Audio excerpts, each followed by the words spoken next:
Bonjour à tous, nous sommes très heureuses de nous rencontrer encore une fois dans cette nouvelle vidéo après avoir parcouru les cultures marocaines et les pratiques françaises. Nous nous familiarisons avec une autre œuvre et une autre idée, à savoir Antigone.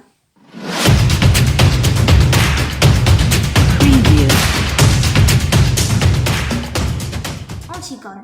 Cette œuvre est une pièce de théâtre, une tragédie moderne du XXe siècle, écrite en 1942 par Jean Anouilh et représentée pour la première fois en février 1944 au théâtre d'Atelier à Paris. Ce dernier est inspiré de la pièce homonyme de Sophocle, mais en adoptant le mythe à son époque et au contexte historique. L'écrivain de cette œuvre est Jean Anouilh. Ce dernier est un dramaturge, écrivain et scénariste, né le 23 juin 1910 à Bordeaux et mort le 3 octobre 1987 à Lausanne. Parmi ses travaux, L'Alouette, Le voyageur sans bagages et Le bal des voleurs. Après la mort d'Oedipe et ses deux fils Éthéocle et Polynice, l'oncle maternel Créon est devenu roi de Thèbes. Il a décidé un bon enterrement pour Éthéocle, mais il a laissé Polynice sans sépulture. Il a même ajouté dans un décret royal que quiconque osera enterrer le cadavre de Polynice sera tué.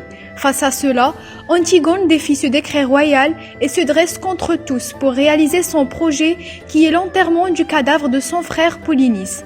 Après son arrestation par les gardes, son oncle le roi Créon a voulu la sauver, mais elle a refusé tout mensonge et tout compromis. Malgré les supplications d'Ismène et de Hémon, Créon était obligé de l'exécuter à mort. Pour Antigone, l'enterrement du cadavre de Polynice est un devoir fraternel et un droit humain. C'est pour cela qu'il veut le réaliser même si cela lui coûtera sa vie. Oedipe dans la mythologie grecque, c'est le fils de Léos et de Jocaste, roi et reine de Thèbes. Léos, averti par un oracle qu'il serait tué par son propre fils, décida d'échapper à son destin. Il attacha les deux pieds de son fils nouveau-né et le perdit dans la montagne. Mais l'enfant fut recueilli par un berger et confié à Polybe, roi de Corinthe. Il l'appela Oedipe, c'est celui qui a les pieds enflés, et l'éleva comme son propre fils. Oedipe ignorait le secret de sa naissance, aussi quand un oracle déclara qu'il tuerait son propre père, il quitta Corinthe. Au cours de son voyage, il rencontra Léos et le tua ayant pris le roi et ses serviteurs pour des voleurs. Ainsi Oedipe accomplit la prophétie sans le vouloir. Oedipe arriva à Thèbes, qui était sous la coupe d'un monstre sanguinaire appelé le Sphinx. La créature bloquait les routes menant à la ville, tuant et dévorant les voyageurs qui ne pouvaient résoudre l'énigme qu'il leur proposait. Oedipe réussit à le résoudre, le Sphinx se suicida. Oedipe s'attira les faveurs de la ville pour avoir libéré Thèbes du Sphinx. En remerciement, les Thébains le firent roi de Thèbes et lui donnèrent comme épouse la veuve de Léos, Jocaste. Après de longues années, Oedipe découvrit qu'il avait tué son père sans le savoir, et qu'il avait de plus épousé sa propre mère. Jocaste se suicida de désespoir, Oedipe se creva les yeux et renonça au trône. Exilé, il ira accompagné de sa fille Antigone qui retourna à Thèbes après la mort de son père.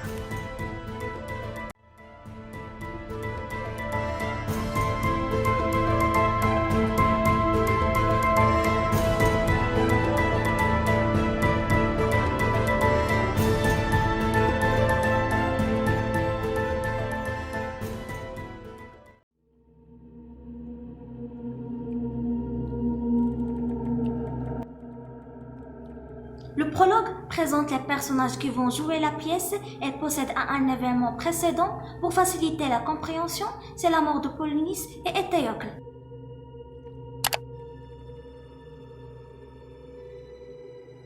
Antigone est la fille d'Oedipe, sœur d'Éthéocle et Polynice et Ismène. Cette jeune fille est l'héroïne de l'histoire qui porte d'ailleurs son nom. Elle est décrite comme pas assez coquine par son entourage, mais cela n'empêche pas d'avoir une volonté de faire, ce qui la poussera à affronter son oncle Créon en enterrant son frère et d'irradier la joie de vivre. Créon, c'est le frère de Jocaste, légitime roi de Thèbes après la mort des deux princes ennemis. Créon est un souverain âgé, réfléchi et courageux. Il nous est décrit comme étant seul, se consacrant ainsi entièrement à son règne dont il assume les sacrifices nécessaires comme la punition de Polynice ou l'exécution d'Antigone. Antigone et Créon sont les deux personnages principaux de cette pièce. Pour décrire un peu le cadre dans lequel sont présentés, on va commencer d'abord par le premier qui montre son appartenance au monde de la loi et sa haute taille lui confère une certaine importance. C'est le roi Créon. Passons au deuxième personnage, il s'agit d'un personnage féminin, c'est le contraire du premier. Il ne fait aucun geste vers lui, elle ne se tourne pas vers lui. Et le titre de l'œuvre nous assure un peu cette hypothèse.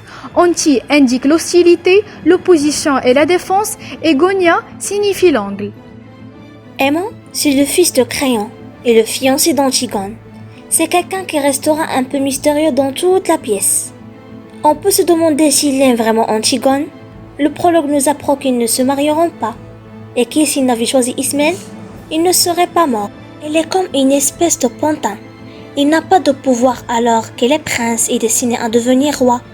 C'est encore le petit garçon de son papa et de sa maman. Il n'existe pas vraisemblablement, et son titre princier n'est qu'une apparence. Aimant se plie devant Antigone, elle n'a rien du jeune prince qui a de la consistance. Ismène est la sœur d'Antigone qu'elle aime beaucoup. Ce qui nous montre, c'est ses paroles dans la pièce. Si vous la faites mourir, il faudra me faire mourir avec elle. Mais qu'elle n'est pas très courageuse avant la fin de l'histoire. Néanmoins, elle reste une belle jeune fille coquette et raisonnable. Eurydice est la femme de Créon. Elle tricote sur scène. Elle ne sait pas qu'elle va mourir. Le regard porté sur Eurydice diffère nettement du regard qui est porté sur Aimant. On dit toujours madame, mais jamais la reine. On a l'impression que la tragédie se passe à côté d'elle et qu'elle ne la concerne pas. Elle est bonne, digne et aimante, mais cela ne la sauve pas de l'inutilité. La nourrice est une vieille dame également appelée Nounou par les filles dont elle s'occupe. Le messager est un personnage type de la tragédie antique. Il est décrit comme un garçon pâle. Il a une fonction unique, c'est annoncer la mort d'aimant à son père. Le page. Ce personnage est celui d'un enfant, pur et naïf, qui accompagne le roi. Les gardes. Ils ne sont pas des personnages issus de la tragédie antique. Ils se contentent de passer au travers de la tragédie sans la comprendre, ni avoir aucune influence sur elle. Ils ne sont que des instruments de pouvoir royal. Ils sont présentés comme des brutes et même comme des machines soumises à la hiérarchie. Ils sont chargés de surveiller le cadavre de Polynice. Ils sont au nombre de 3, Jonas, Durande et Boudos. La nourrice se réveille à 4 heures. Il n'a pas trouvé Antigone dans sa chambre car elle est sortie secrètement pour enterrer son frère Polynice malgré la surveillance des gardes. Antigone a pu couvrir partiellement le cadavre de son frère par une petite pelle. C'est la pelle de Polynice lorsqu'il était enfant. Mais il n'a pas pu terminer l'enterrement. Il fut chassé par les soldats de Créon qu'il n'a pas reconnu puisqu'il est enfui. La nourrice fait des reproches aux deux princesses qui se sont levées très tôt et qui ne sont pas assez couvertes. Antigone révèle son intention d'enterrer Polynice. Ismène tente de la dissuader, mais sans résultat. Antigone se confie à la nourrice pour être réconfortée. La jeune fille dévoile son projet partiellement, mais la vieille femme n'est rien comprend. Antigone et Aimant se réconcilient après une dispute amoureuse et lui fait jurer de ne poser aucune question sur la décision qu'il a prise concernant leur séparation. Ismène revient sur scène pour essayer encore une fois de dissuader sa sœur d'accomplir son projet en lui disant que Polynice est un mauvais frère et qu'il ne mérite pas son sacrifice.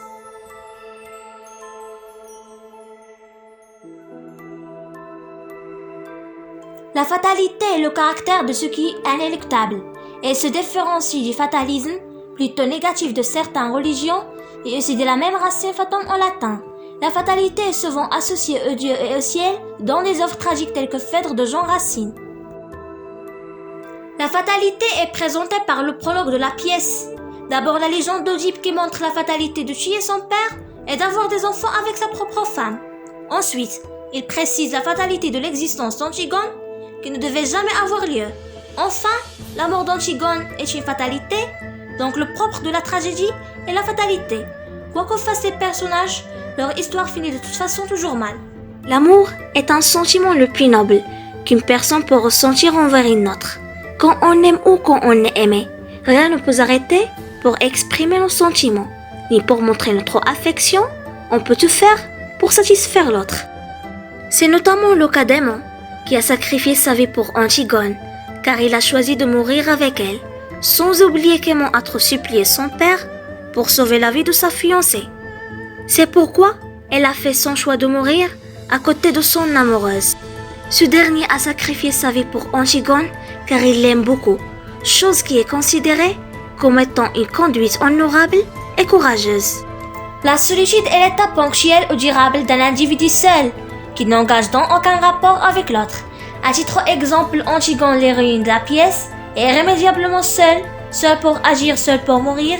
Dès les premiers mots de la pièce, le prologue annonce qu'elle va se dresser seule en face du monde. Mais la solitude n'est pas destinée qu'Antigone. Les principaux personnages de la pièce connaissent aussi l'isolement moral. Créon en particulier, le prologue le présente par ces mots. Créon est seul, sa femme Eurydice ne saurait lui être d'aucun secours. Le chœur explique au public les différences qui existent entre la tragédie et le drame. La tragédie et le drame peuvent avoir toutes les mêmes émotions. Par contre, la différence la plus importante entre les deux est que la tragédie présente l'histoire dans une série d'événements, pas avec beaucoup d'explications. Avec le drame, l'auditoire peut avoir l'expérience des détails dans la pièce, toutes les émotions, les conflits et les décisions des personnages.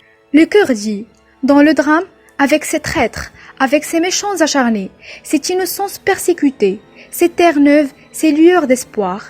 Mais pour la tragédie, le chœur la décrit simplement comme si on est tranquille et toutes les personnes sont innocentes en somme. Dans la deuxième tentative, Antigone tente à enterrer son frère Polynice, mais cette fois au matin. Mais elle est surprise par les 3 gardes qui vont l'emmener chez Créon. Antigone est emmenée devant Créon. Ce dernier pense qu'il s'agit d'une erreur. Il menace les gardes des pires châtiments. Mais la jeune fille reconnaît son crime sans la moindre hésitation. Le roi essaye de la protéger. Il enferme les gardes et ordonne aux pages de les surveiller de près.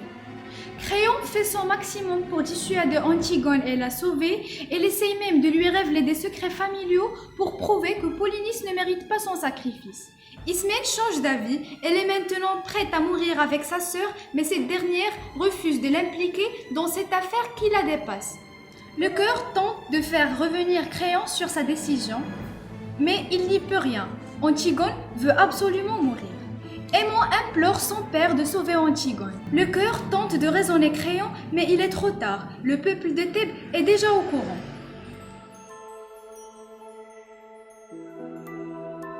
Antigone est une figure de la révolte et de la résistance.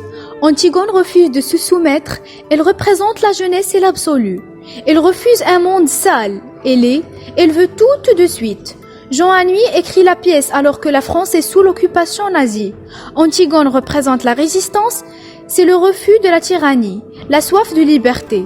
Créon représente l'occupation, plus particulièrement le régime de Vichy qui collabore avec les nazis.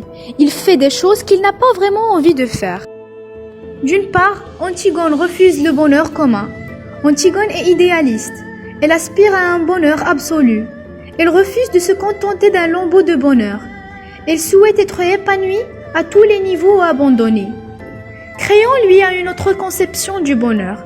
Son bonheur consiste en une vie paisible où règne l'amour, où il ne manque de rien et où il est capable de réaliser tous ses projets. Le bonheur chez Créon réside donc dans la vie quotidienne et dans l'amour. Créon explique sa conception avec douceur et pédagogie.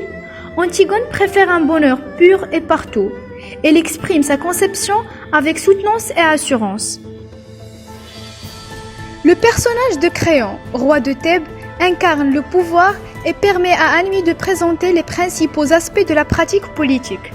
La politique apparaît comme un métier odieux. « Vous êtes odieux », dit Antigone à Créon. « Oui, mon petit », réplique-t-il, « c'est le métier qui le veut. Gouverner, c'est se plier à la raison d'État, en oubliant que l'on règne sur des hommes, en oubliant que l'on est soi-même un homme. » Le chœur reproche à Créon d'avoir blessé Aimon à mort. Créon lui répète qu'il ne peut plus rien faire. Le garde informe Créon que les habitants envahissent le palais. Créon, le chœur et 2 gardes sortent aux portes.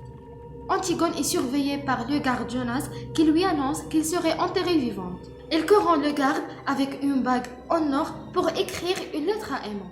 Le chœur entre sur scène et annonce que c'est fini et que c'est le tour de Créon et des autres.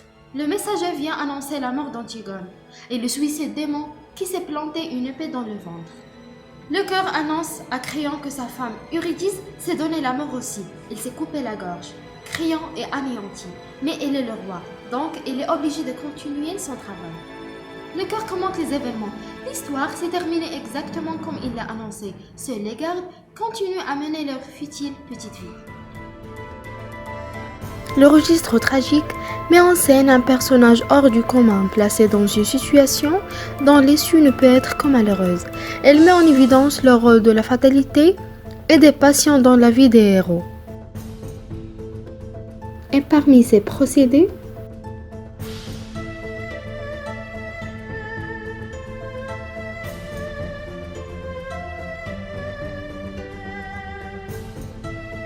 parmi les thèmes dominants dans cette œuvre, le suicide. Ce dernier est une cause de décès volontaire et provoqué. On cite que les problèmes de santé mentale et les problèmes de santé physique chronique et la maltraitance dans l'enfance et l'isolement et l'absence de liens significatifs dans la famille sont des facteurs qui contribuent à augmenter le risque suicidaire chez un individu. Antigone, la tragédie d'Anouilh, évoque la thématique de la mort. En effet, il y a l'omniprésence de la mort, comme c'est une œuvre tragique, tout comme Sophocle l'avait fait. Anouilh reprend ce thème particulier pour concocter un drame. De ce fait, nous assistons à la mort de plusieurs des personnages. Nous avons également l'impression que la mort est personnifiée car sa présence est palpable dans cette pièce théâtrale tragique. Antigone commence avec la mort de deux êtres après une guerre fratricide. Nous apprenons que Polynice et Théocle sont morts et qu'il ne faudra pas enterrer Polynice selon l'ordre du roi, Créon. La mort est même présente pour séparer deux personnes de même sang.